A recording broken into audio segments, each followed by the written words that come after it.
আসসালামু আলাইকুম। আমার চ্যানেলে সবাইকে জানাই স্বাগতম। শখের রান্না থেকে বাংলাদেশি ব্লগার ঢাকা থেকে। সবাই কেমন আছেন? আশা করি সবাই ভালো এবং সুস্থ আছেন।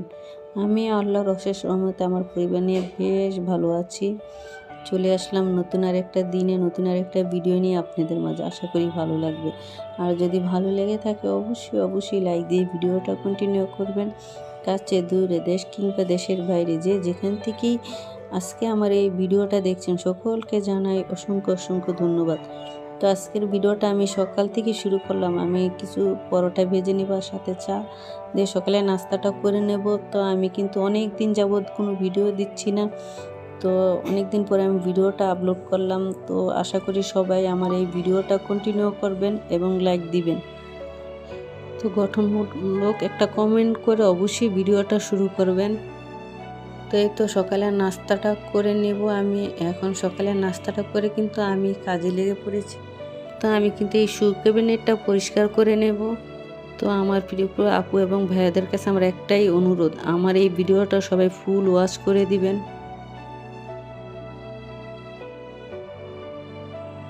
তো আমি অনেক দিন পরে ভিডিও দিয়েছি বলে আমি আশা করব আমার প্রিয় আপু এবং ভাইয়ারা আমাকে কেউ ভুলে যাবেন না। আমি আশা করি যে আমার এই ভিডিওটা সবাই লাইক দিয়ে কন্টিনিউ করবেন। তো এক সময় ভাবি ভিডিওটা ছেড়ে দেবো, এই চ্যানেলটা ছেড়ে দেবো, কি বলবো আর। ওই যে একটাই মায়ায় আটকে গেছি। তো কিছু পাই বা না পাই, অনেক প্রিয় আপুদের আমি অনেকটা ভালোবাসা পেয়েছি। অনেকে আমাকে জিজ্ঞাসা করেছে যে আমি কেন ভিডিও আপলোড দিচ্ছি না। তো আসলে কি আমি অনেকটাই ঝামেলায় ছিলাম, আর এমনি তো অসুস্থও ছিলাম, যার কারণে আমি ভিডিও আপলোড দিতে পারি নাই। তো যাই হোক, আমার এই পেজটা কখনো কিছু হবে না সেটা আমি জানি, কারণ আমার পেজটা ডাউন হয়ে গেছে। তো কি করব, ওই যে একটা মায়ায় জড়িয়ে গেছি, যার কারণে আমি ছাড়তেও পারছি না।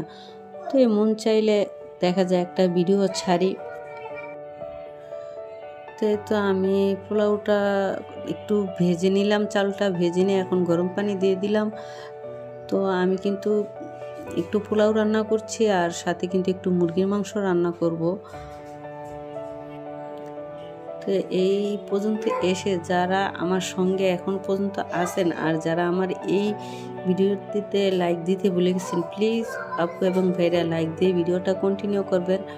আর যদি আমার ভিডিওর কারো কোনো অংশ ভালো লেগে থাকে অবশ্যই আমার এই চ্যানেলটি সাবস্ক্রাইব করে আমার পরিবারের একজন সদস্য আমার পাশে থেকে যেতে পারেন। আর যদি বেশি ভালো লেগে থাকে অবশ্যই শেয়ার করে অন্যকে দেখার সুযোগ করে দিতে পারেন। আর যারা এই কাজটা অলরেডি করে দিয়েছেন তাদেরকে জানাই অসংখ্য ধন্যবাদ। আর যারা প্রতিনিয়ত আমাকে সাপোর্ট করে যাচ্ছেন তাদেরকেও জানাই অসংখ্য ধন্যবাদ। তো আমি আবারও বলছি, প্রিয় আপু এবং ভাইয়ারা, আপনাদের একটা লাইকই কিন্তু একটা শেয়ারের কাজ করে। তো আমি মুরগির মাংসটা একটু কষিয়ে নিলাম। তো এখানে আমি সব ধরনের মশলা দিয়ে দিলাম, সাথে কিন্তু আমি একটু টক দই দিয়ে নিয়েছি। তো আমি মশলাটাকে একটু ঢাকনা দিয়ে ভালো করে কষিয়ে নিলাম। এখন একটু মুরগির মাংসটা দিয়ে নিলাম। তো যাই হোক, ভিডিওর কিন্তু আমি কথা বলতে একদম শেষ পর্যায়ে চলে আসছি। তা আমি আর বেশি লম্বাও করব না ভিডিওটা। তো আমি কিন্তু অনেক দিন পরে একটা ভিডিও আপলোড করলাম। তো সব প্রিয় আপু এবং ভাইয়াদের কাছে আমার একটাই অনুরোধ যে আমার এই ভিডিওটা প্লিজ সবাই একটু কন্টিনিউ করবেন এবং ফুল ওয়াচ করে নেবেন। তো আজকের মতন আমি বিদায় নেব। সবাই ভালো থাকবেন, সুস্থ থাকবেন এবং পরবর্তী ভিডিও দেখার আমন্ত্রণ জানিয়ে আজকের মতন আমি বিদায় নিলাম। আল্লাহ হাফেজ।